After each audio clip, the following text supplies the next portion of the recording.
In this conversation, I'm talking to my friend and wellness coach, Cris, about how we can maintain health and energy for our entire lifetime. Welcome to Happiness Adventure. I'm Lisa, and together we'll explore ways to cultivate real joy in our lives.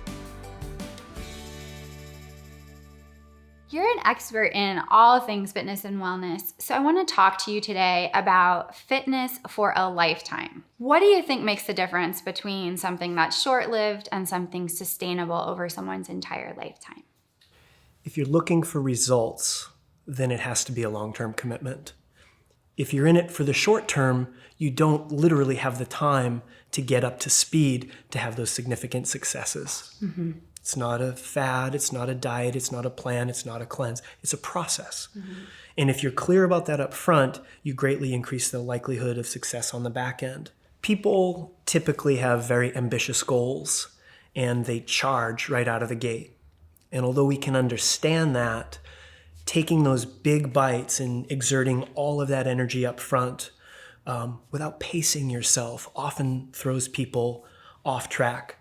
You talk about sort of 3 pillars of wellness for the long run, and what are those things? Flexibility, stability, and proper recovery. It's the 3 points in a book I wrote called Going the Distance. In physical fitness, we start with flexibility and mobility because I don't want someone to get strong and stiff. I want people to be able to enjoy life, engage their world, engage their kids, engage the kind of things that take up their physical days. The second piece of the foundation is stability. Resistance training, weightlifting gives one a certain kind of physical stability. Shoulders, back, knees, 3 major joints in the body. They need to have a strong, durable foundation.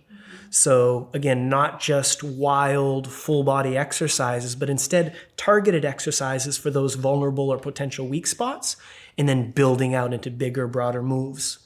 And then the third part, proper recovery, I consider it one of the essential elements of lifelong fitness because if you're always in action and you're always doing and always in motion, then there is a fatiguing effect.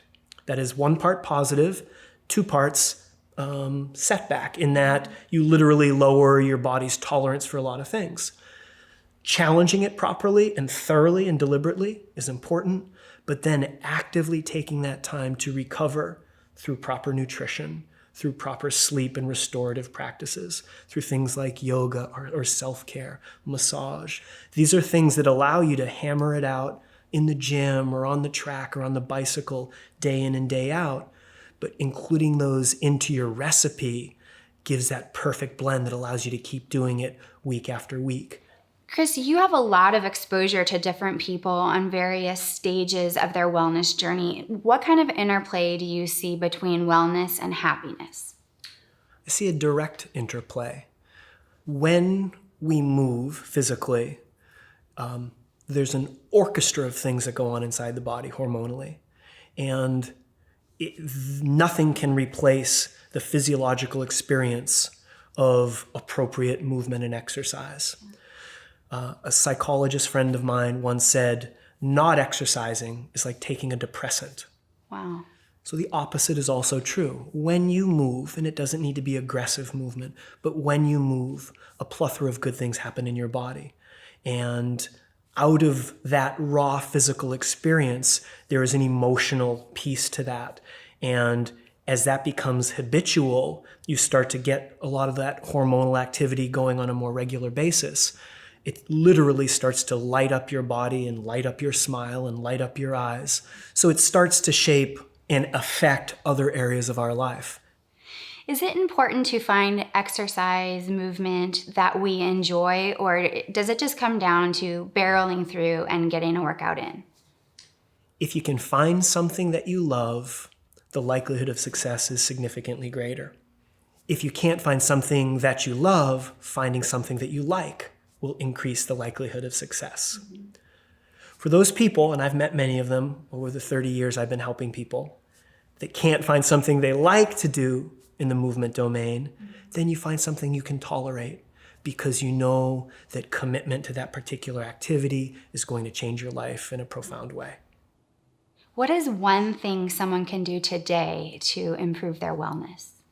it would be to strap on some sneakers or some shoes and get out the door and get in nature for some period of time. Breathe some air, even if it's city air, because that's better than inside air, and cover a little bit of ground. Walking is a perfect vehicle to personal transformation in and of itself. It's a way of covering ground, freeing up your insides, clearing your mind, and I guarantee you that things will look better when you get back to your desk. Well, Cris, thank you so much for being here today and for sharing your wisdom with us. You're welcome. It's good to spend some time with you. I've been speaking to my friend Chris, who's a wellness coach, about how we can maintain healthy habits for an entire lifetime. He's got some great resources for you, and the links to those, including his book, are in the description box right below this video. Subscribe to Feed Your Happy with a bite-sized video each week, and before you go in the comments, let me know, what are you working on changing right now? I look forward to seeing you soon for our next happiness adventure.